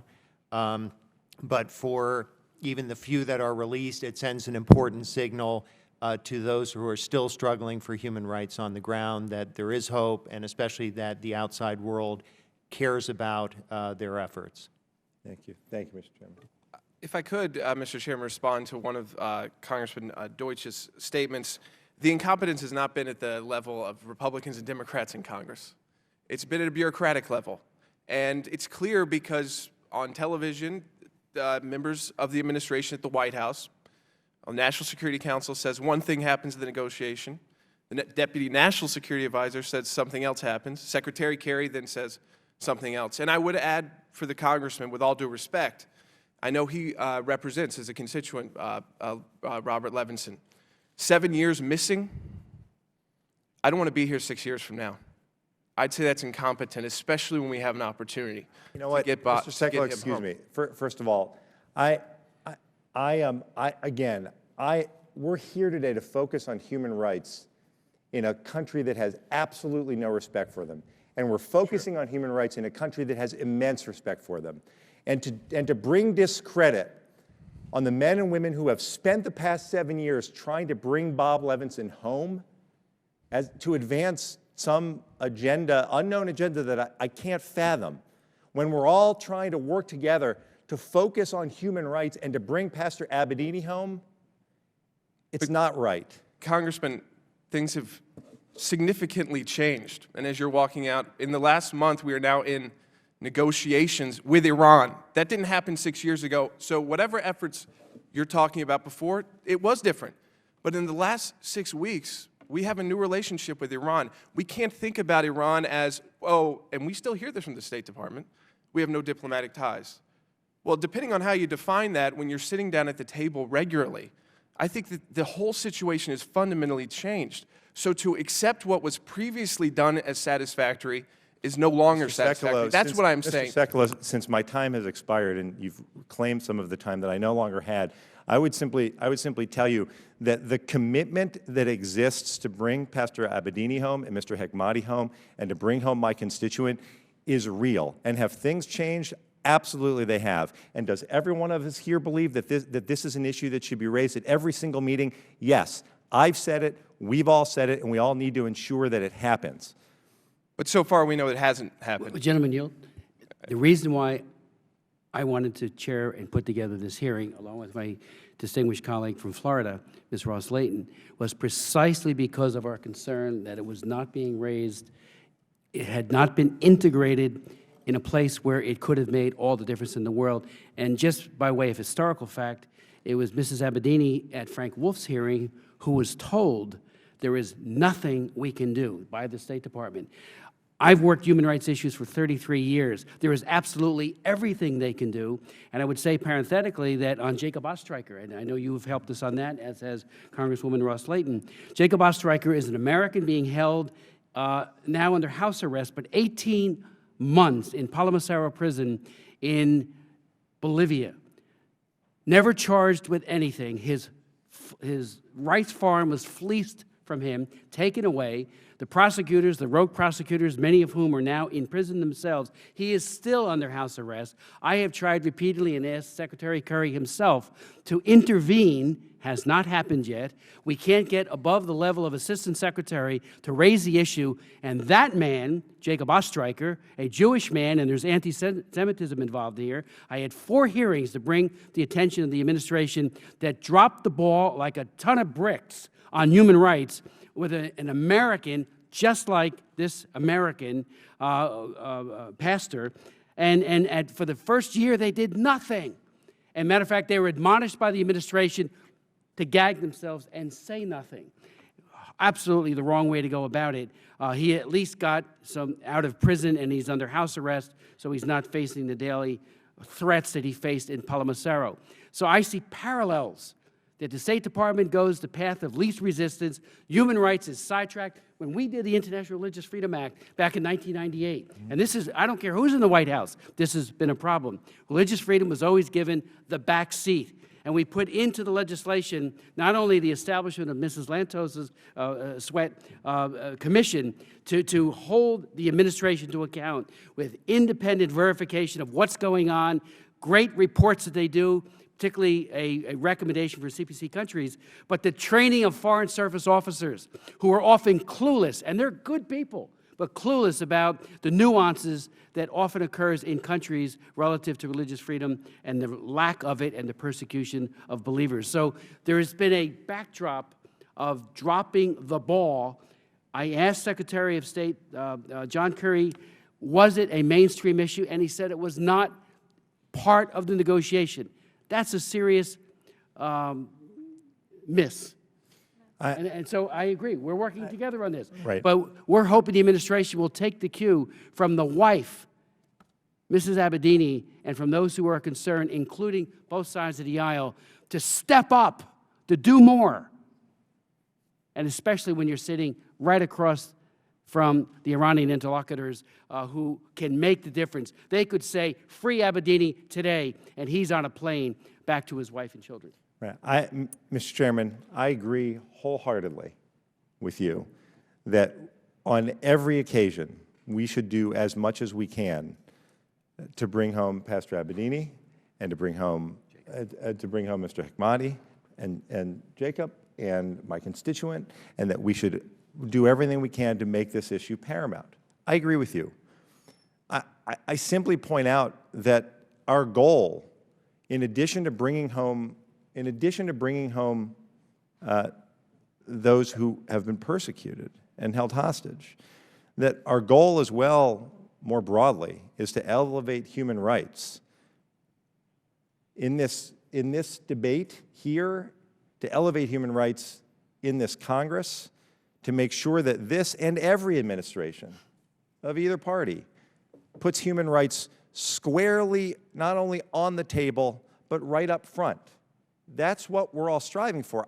I'm simply making the point that as we strive to elevate human rights, I just hate to see our efforts to do that amount to a round attack on the administration. And I don't disagree. I think the administration, let me just finish. I think the administration needs to be, as I said, the administration needs to be pushed to make sure that human rights matters every single day.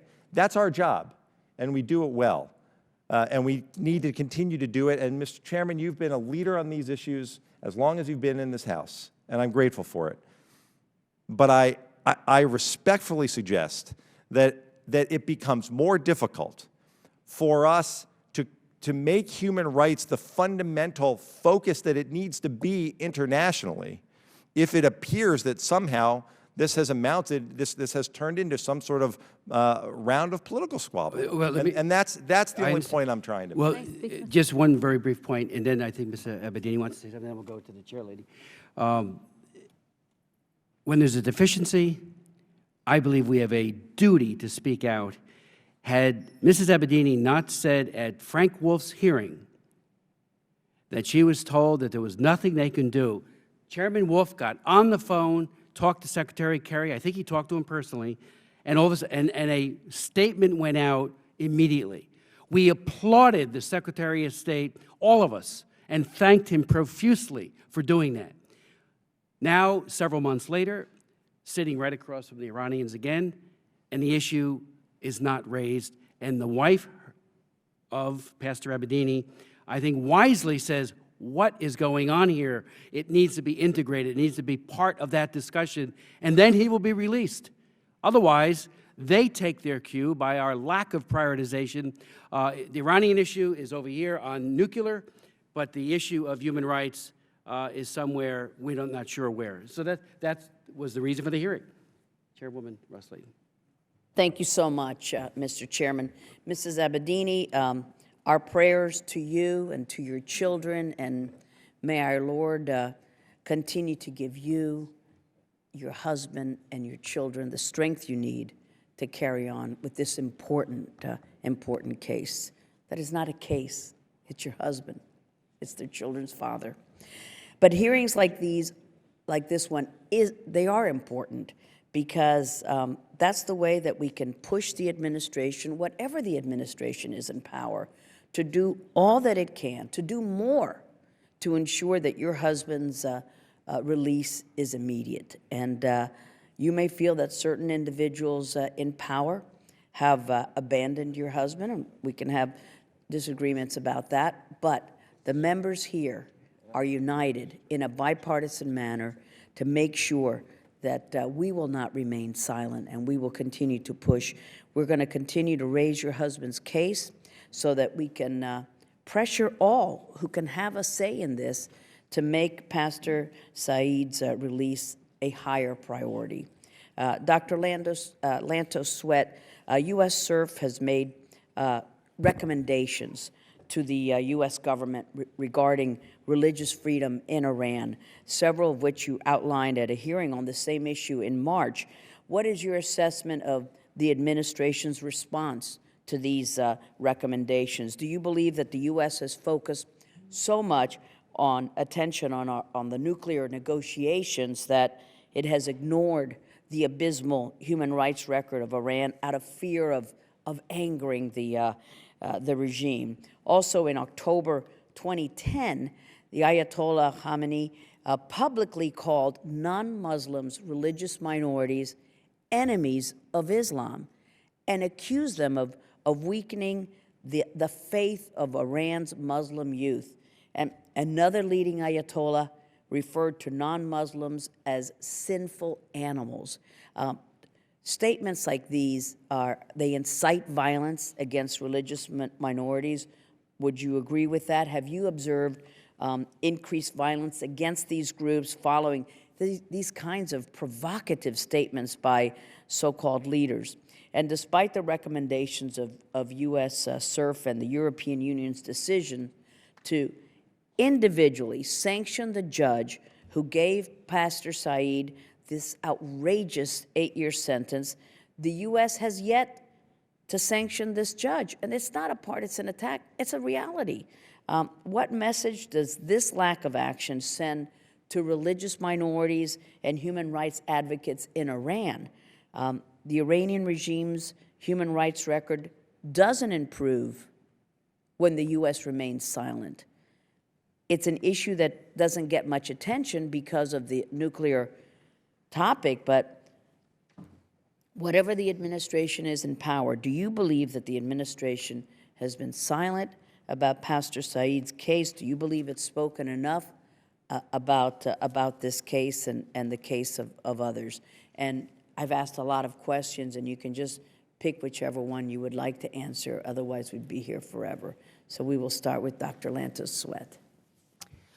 Well, I think it would be an overstatement to say that they have ignored the human rights situation in Iran. And one of the things that I referenced in my testimony was a relatively recent statement by the National Security Advisor, Dr. Susan Rice. That's a very high-level person within the administration. And she said, and I quote, "Our sanctions on Iran's human rights abusers will continue, and so will our support for the fundamental rights of all Iranians." So ignore, I think, would be too strong of a term.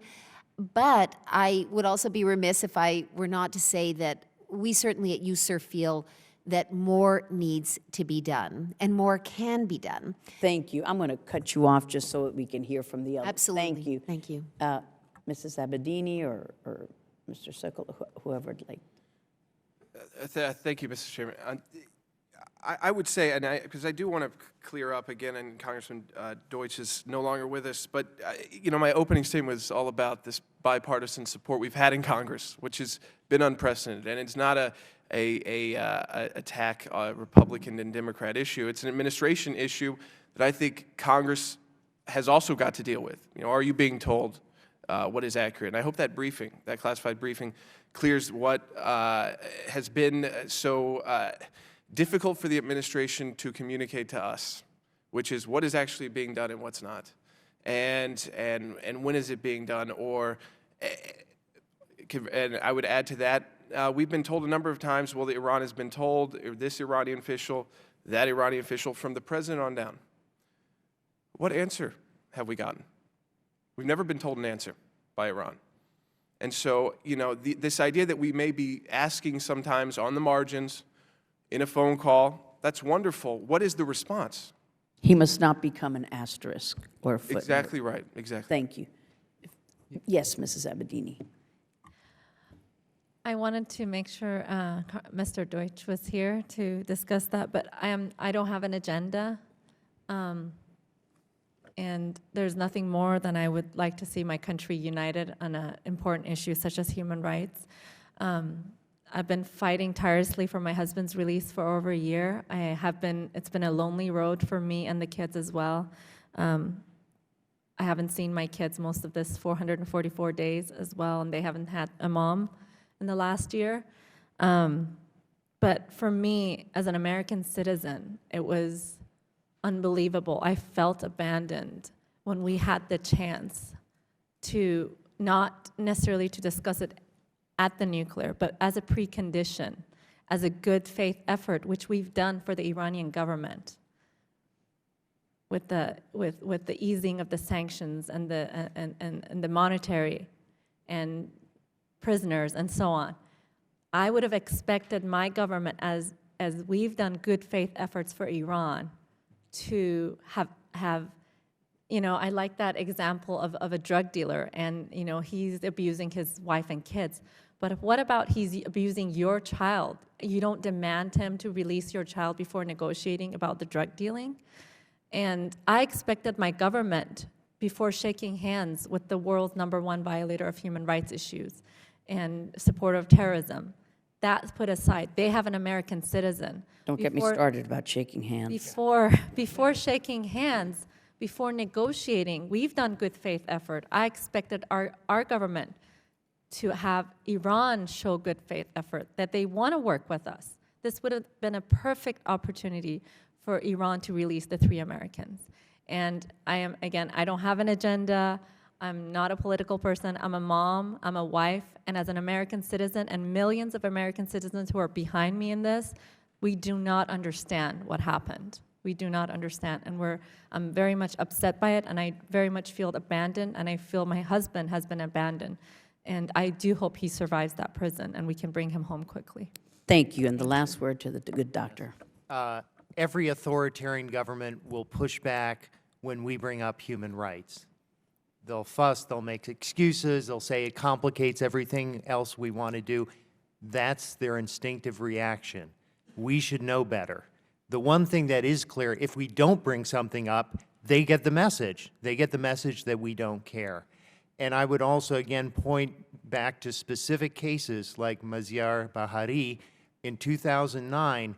By his own account, he felt sort of lost in prison, and once then Secretary of Clinton raised his case publicly, his treatment in prison immediately improved, and that led to his release. So it is critical that we raise these cases. Thank you very much to all of you. Thank you, Mr. Smith. I'm sorry I'm going to have to depart. Thank you. Mr. Meadows. Thank you so much for being here for your testimony. I want to ask just a few clarifying questions. Ms. Abedini, if your husband were to be released today, he does not have an intention to go back to Iran and work against the government. Is that correct? He does not. Okay. And I knew the answer to that because you had shared that, but I think it's important to the American people that they realize that this was a pastor working on behalf of an orphanage, of those who really ministering to the Iranian people, and that he was convicted and held for a trespass that happened many years prior to that. It was not like he was there violating a law at that particular time. It's, to put it in very mild terms, it's like me speeding 12 years ago and then somebody coming in and changing the speeding law and saying that you actually were going above the speed limit. Now we're going to convict you and throw you in jail. And so that's the injustice of it. The other part, I guess, that I would ask is, I know that you've been working with a number of officials in the State Department, in Congress, and throughout. You've expressed appreciation to me personally for many of them working, and so I don't want it to get lost today. You do have an appreciation for those that are continuing to work on your behalf, whether it's behind the scenes or out front. Is that correct? yes, very much, Okay. very much so. All right. Dr. Sweat, I want to come back to you. We've had a number of hearings where you've been here and you've raised this issue. And there's been a number of times I've said, who are the Bonhoeffers? Who are the Wilbur forces of today? And I think that you continue to champion those causes, and I just want to say thank you. By raising the issue that we've talked about and raising the issue here today, what more can we do in a bipartisan congressional way to raise the issue not only of Pastor Saeed Abedini, but of the other families, the pictures of whom you showed us? How can we come alongside the executive branch, the State Department, and encourage them to keep it at the forefront so it's not a picture that happens on one hearing on one day and then doesn't get raised again? How can we best help you in that in a bipartisan manner? Well, I'll bring up again the Defending Freedoms Project, which is a specific concrete initiative of Amnesty International, USERF, and the Lantos Human Rights Commission, which I think would be a wonderful means of engaging more members of Congress in sort of embracing this work themselves directly. But I would like to say something about the role of the Congress in general, and I'm very sorry that my good friend Congressman Deutsch isn't still here, because I think Congress has an extraordinary role, has had an extraordinary role historically in being the conscience of our nation when it comes to human rights. It's simply a fact. I actually wrote my PhD dissertation on this subject, so it's something very near and dear to my heart.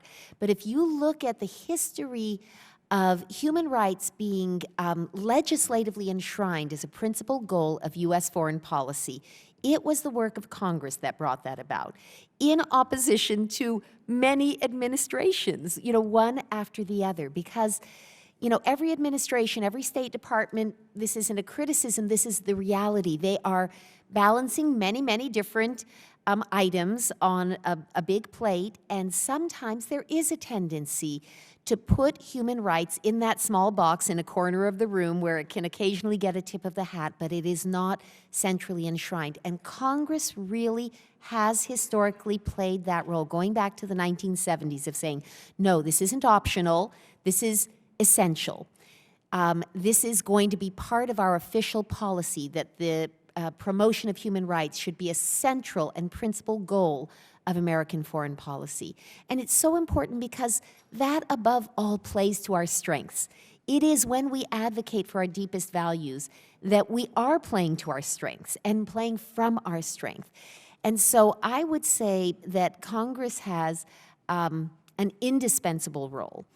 Administrations will always resist and will always push back because there will always be other things on the agenda, whether it's our economic interests or, nuclear concerns. So should we tie that human rights to have an economic element to it? I mean, because so many times we negotiate on economics and we negotiate on human rights and they don't come together. Should we tie those together?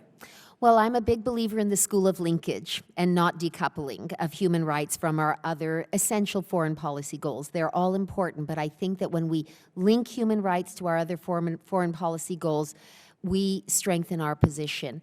And I would say, just in general, and I don't have a specific proposal to put in front of you, although, we obviously talked about the Lautenberg Amendment and the need to reauthorize that on a multi-year basis. But that's an example of Congress acting legislatively to, if you will, force any administration's hand. So Congress is the legislative body in our government. Right. You are the ones that propose and adopt laws. And so I would say a robust human rights legislative agenda so that it's beyond resolutions and statements and hearings, but as with the Sergei Magnitsky bill, which again, it was passed over opposition from the State Department, opposition from the administration, not because they don't share the goals, but they never want their hands tied. Well, Congress isn't trying to tie any particular administration's hand, but sometimes they are trying to force our government's hand in a positive way to do what we should do to pursue the goals that the administration shares, but there are always countervailing arguments. So I would say a robust legislative agenda. And most recently, the Sergei Magnitsky Act is a really good example of Congress standing firm, again, very bipartisan. The leader was Democrats and Republicans were side by side in pushing that forward in the face of opposition. It's now the law, and that's, I think, a good example of when Congress is at its best. You have a lot of power when it comes to leading the human rights agenda.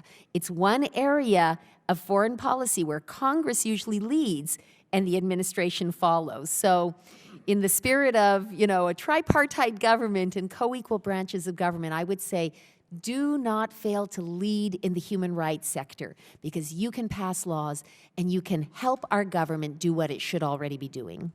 Well, I know, and I'll finish up with this, Mr. Chairman. I know that Ambassador Powers tweeted out about Saeed Abedini, and that seemed to have an impact, I know at least on some of my constituents who picked up on it as a very high profile. So would you say the higher the profile that we continue to, whether it's in tweets or Facebook, or the higher we continue to do that in terms of whether it be in the administration or chairmen of committees, does that make a real impact, not just with Iran, but with China, with a number of others where there are human rights violations that occur on a daily basis?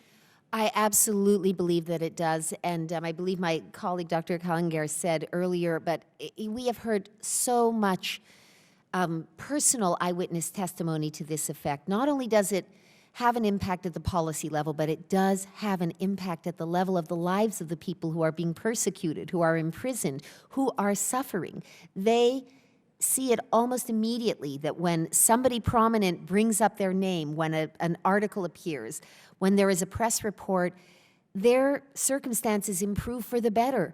There is no longer this sense of impunity. Impunity is the worst message that abusers can get, that, we can get away with this because nobody really is paying that much attention. Well, for those that are listening, let the name of Pastor Saeed Abedini echo through these halls of Congress today and each day until he is released, and let that message be there. I yield back, Mr. Chairman. Thank you very much, Mr. Meadows. Mr. Weber. Thank you, Mr. Chairman. Ms. Abedini, I'm sorry that you have to be here. I appreciate your tenacity and your bravery and your commitment to your husband, and I just wish I could have had a chance to meet you in other circumstances. The Secretary of State came Tuesday and testified and sat right there at that table I didn't get a chance to ask questions. We ran out of time. But he made the comment that we didn't want to tie the hostages, if you will, to the nuclear negotiations. We didn't want to prejudice them. I was outraged. We should be the ones prejudiced. They should be afraid of what we might do to them, and not the other way around. To not tie these human rights violations to that regime over there, and Dr. Sweat, I want to pick up something you said. The administration doesn't want its hands tied, and Congress doesn't seek to tie the administration's hands. There's one administration we'd like to tie up probably more than just the hands of, and that's the regime in Iran. They should be afraid of how we will react, not the other way around. So for this administration to take the posture that somehow we can't bring human rights violations to the forefront in these negotiations, I'm told the Iranian people are crying out for relief. They want out from underneath this regime. The sanctions are working. Why would we give them up now? We have people that they are held, our own Americans that they have held. We should make this in the forefront. We should hold their feet to the fire and make this the absolute hallmark of our negotiations.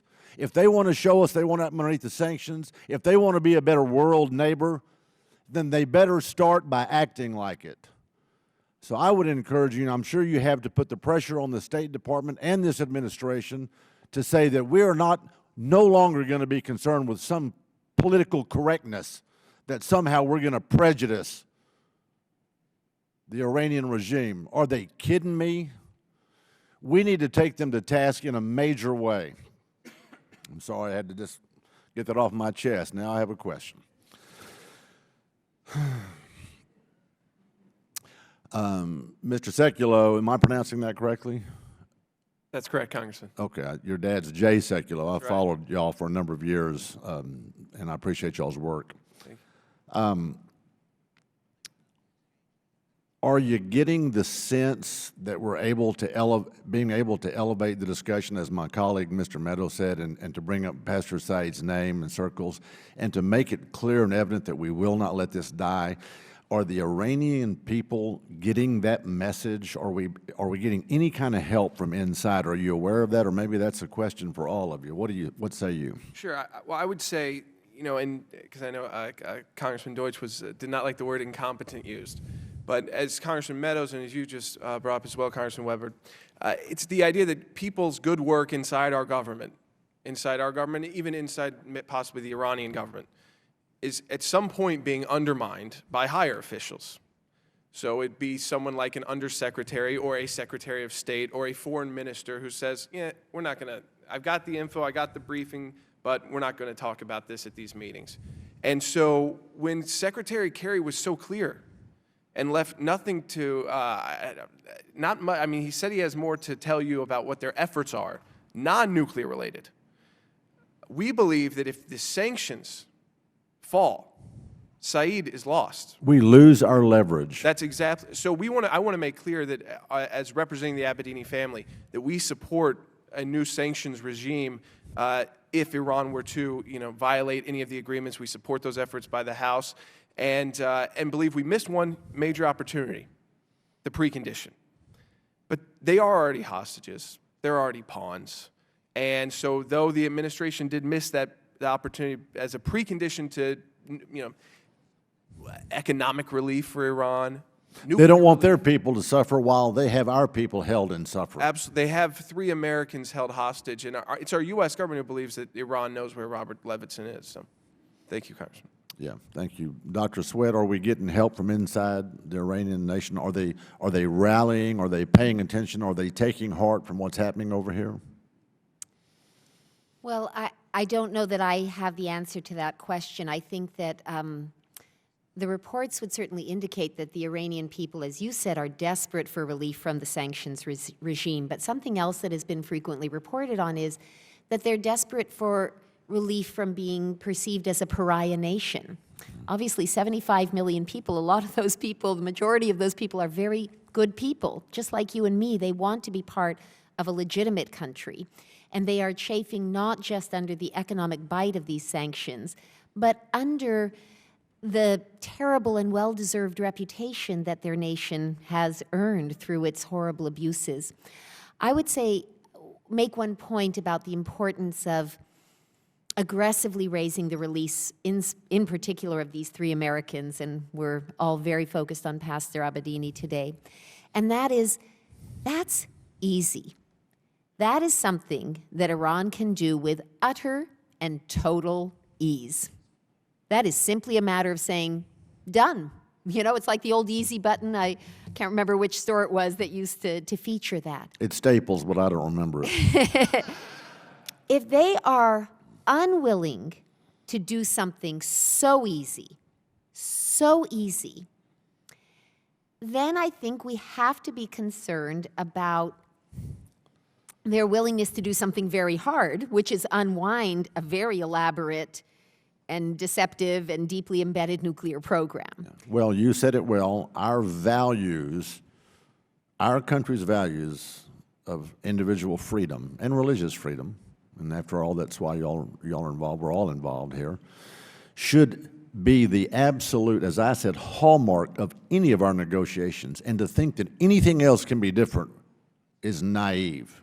And I don't mean to cut you off, but I want to go to the good doctor down here. Do we have any information from inside Iran, and I'm coming back to you, Ms. Abedini, in just a second, that we're getting support? Our actions over here, are we making a difference? Mr. Weber, unfortunately, I don't have specific information, but I would just reiterate one of the points Dr. Sweat made, which is that the Iranian people have made clear when they have the opportunity, for instance, in this recent Zogby poll, that they want to change their country. When they ask what's most important for them, advancing democracy, protecting civil rights, protecting and advancing the rights of women, political reform, and obviously, in that kind of context, it would improve the situation for Pastor Abedini and for all the Iranians, the 800 dissidents that are still in detention, and all the Iranians who simply want to speak their mind. Okay, thank you. And Ms. Abedini, you may or may not choose to answer this. You may check with your counselor here, but do you still have family in Iran? Yes, I've actually been on Iranian media quite a number of times. A lot of the news medias, Voice of America and BBC and so on. And the feedback that I get, you know, the Iranian people were very much devastated when they were fighting for their human rights in 2009, and they didn't get some kind of a support. The Iranian people, are like the abused family, really is hoping that America and the world would stand up and would speak out against all these human rights violations. And the Iranian people are very much in support of that. Okay, I can add that. I'm glad to hear that, and I want to associate myself with my colleagues' remarks that we're going to talk about the Pastor Saeed and you and your efforts, Ms. Abedini, too, and your children, and we're going to continue to bring this to the forefront. And much to our colleague on the other side of the aisle, when there's a failure of the administration, I will not be shy about pointing that out. And right now, they have a colossal failure, in my opinion, in trying to relieve some of these sanctions without making this in the forefront. And I've said my piece, and I'll yield back. Thank you, Mr. Chairman. Thank you very much, Mr. Weber. Mr. DeSantis. Thank you. Thank you, Mr. Chairman, for having this hearing and bringing more attention to this. We must bring back Pastor Saeed Abedini. I think that many people have spoke eloquently about human rights, religious freedom, and all of that is absolutely true. But even if none of those issues were at stake, he's an American citizen. This is an attack not just against him and his family, but an attack against all of us. And this from a regime that's, since its very inception, has exhibited abuse after abuse, attack after attack against the U.S. and our citizens. They detained over 400 embassy personnel after the initial Islamic Revolution. They were complicit in the Beirut bombing of 1983, which killed over 200 U.S. Marines. And of course, they were coordinating and perpetrating attacks against our service members in Iraq. Not to mention, of course, the citizens of the United States, not just Pastor Saeed Abedini, but Bob Levinson, Amir Hekmati. This is something that is going to the heart of all of us, and so I want this to be an issue that is dealt with at the highest levels And I was very discouraged when Secretary Kerry said that they had not raised the issue in the context of these nuclear negotiations, which obviously was many of the people on both sides of the aisle had some serious concerns about. But let me ask you, Ms. Abedini, you had mentioned that when you initially talked to the State Department, they said there was nothing they could do. Who was it at the State Department that basically said there was nothing they could do? I don't think I can mention names, but I think it was at the lower, it was the, what's the contact? It's a desk officer. It's Loy Howe. She was the first to state that they could not offer any assistance. And again, I mean, this is the staff level. They're getting direction from others. And to Secretary Kerry's credit, as soon as he found out, he immediately put out a statement. But the idea that the bureaucracy would be that dismissive when you have a U.S. citizen in jeopardy like that, that's been essentially kidnapped by a totalitarian regime, there's some major issues going on there. And so I was very discouraged to read your testimony and to be reminded of the fact that you had actually gone. And I just think our bureaucracy has got to be very responsive to that. That's a very important issue. Mr. Sekulow, I guess part of this is in 2009, you had this green movement that was very promising. And so some of these countries like Egypt, you don't know what's going to end up happening. There's pluses and minuses to people like Hosni Mubarak.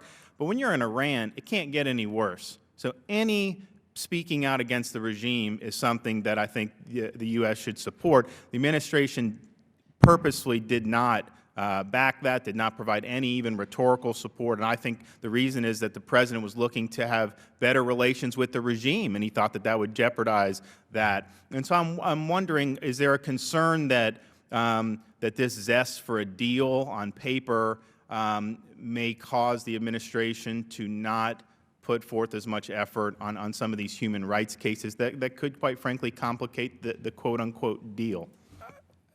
Congressman DeSantis, I would say the administration did just that. I mean, they missed the preconditions to negotiations where they could have handled this with Iran before sitting down on the nuclear issue and economic relief and say, hey, you've got 3 of ours. I mean, we were talking about broader human rights in Iran. That's a long-term strategy. But why we're here today is because of 1 American of 3 who are being held. As you said, that's egregious enough. That we didn't have to have a whole agreement on a new human rights scheme inside Iran for Iranian citizens to get to the next step. We needed to get 3 Americans home, and the administration missed that opportunity. Then Secretary Kerry came before the Foreign Affairs Committee, of which his subcommittee is a part of, and said it will not be part of the nuclear negotiations. Some have said it's on the margins, but he was not really clear on if that's even the case, or if he is informed of that being the case. And so what we are concerned is that this administration is so focused on appeasing Iran, who has threatened even this Congress, if you enact sanctions, new sanctions to pull out of these agreements, that we missed the best opportunity. Iran's hurting from the sanctions, we know that. The regime hurts because of that. And yet we did not demand the return of 3 Americans, not a new human rights scheme in Iran. That is a long-term plan that Dr. Sweat and others would need to work on. I mean, but this was the return of 3 Americans, and the administration, I do believe, has sacrificed them and has betrayed them. And we've used that word because we know they had an opportunity that did not exist. I was trying to make that clear to Congressman Deutsch. That opportunity didn't exist before, Congressman DeSantis. We know that. We weren't sitting down at the table with the foreign minister of Iran. Our president wasn't on the phone. But now we are, and we're still, and this has been a problem with the State Department, our bureaucracy, we're still living in 2012 mindset that we have no diplomatic relation, when we all can read a newspaper, you don't have to have a security clearance to know that these meetings are occurring. And so, yes, we're very concerned that if we don't continue to speak out and Congress doesn't make it clear, as it has throughout this process, the only time we've gotten a response back from this administration, I'll close with this, it's never been proactive. It's reactive. When President Obama made the phone call, and then they said, well, he also brought up Said, it was the day after the one-year anniversary of Said's imprisonment. I was at a prayer vigil outside the White House. Naghmeh was at a prayer vigil, and boy, they were happening around the country. Secretary of State Secretary Clinton never spoke out, even with the media attention, congressional support. And then Secretary Kerry basically promised during his confirmation hearings to Senator Rubio that he would, but he didn't until after the Lantos Commission hearing. And by the way, none of that has been vocal. These have been two written statements from Secretary Kerry. Even when asked about it directly, he'll never use the name. And then President Obama has also not spoken out. And so at a time, and then we're told, well, because they become pawns and hostages. But Congressman Deutsch used the word himself about, he already called them, they already are hostages. And so we are extremely concerned that we missed one huge opportunity, and that, again, we would just hope that in this confidential briefing, classified briefing, to learn, so that we know from you that it's not just reactive, the public, but that there is proactive work being done, because that is not clear to us. Thank you, Congressman. Well, thank you. And before I yield back, I just want to say I think that this needs to be a proactive priority, of course, for the Congress, but also for the administration. And if I am skeptical whether you could ever deal with this Iranian regime, but the notion that you're going to get a nuclear agreement with a regime who will not even return a pastor who's wrongly imprisoned, give me a break. So thank you, Mr. Chairman, for holding this hearing. I yield back. Well put, Mr. DeSantis, and thank you, Mr. Weber, for your very strong intervention as well. Just, and if you have any further questions, I'll yield to you, but just one final couple of thoughts. Mr. Levinson is an elderly, 65-year-old man, suffers from diabetes. And as I think all of you have said, we're talking about three individuals. The primary focus today, obviously, is on Pastor Abedini. There is a great fear for his life. And it seems to me, what happens to the nuclear negotiations if he is killed? I hate to be so blunt, but what happens? The whole bright light of scrutiny will be brought to bear on one missed opportunity after another. And frankly, if Frank Wolf had not held that hearing in March, there would have been no statement of concern even then. And again, Mrs. Abedini, when we all heard you testify at Mr. Wolf's hearing, it was powerful. And we all thought, give it time, the administration, give them time. Just parenthetically, last week, I held a hearing on human rights abuses in China. It was my 49th hearing on human rights abuses in China. We had 5 daughters of political prisoners testifying on behalf of their dads. They were eloquent beyond words, compassionate, and they love their dads, who are in prison being tortured in Beijing. Vice President Biden was there at the time, and we repeatedly asked him to raise their names. Hasn't happened. That's the kind of thing. Human rights cannot be put somewhere in the back and expect to see progress on it. If we prioritize it, they will prioritize it. And as you said, Dr. Lantos Sweat, this is a very easy thing for the Iranians to do.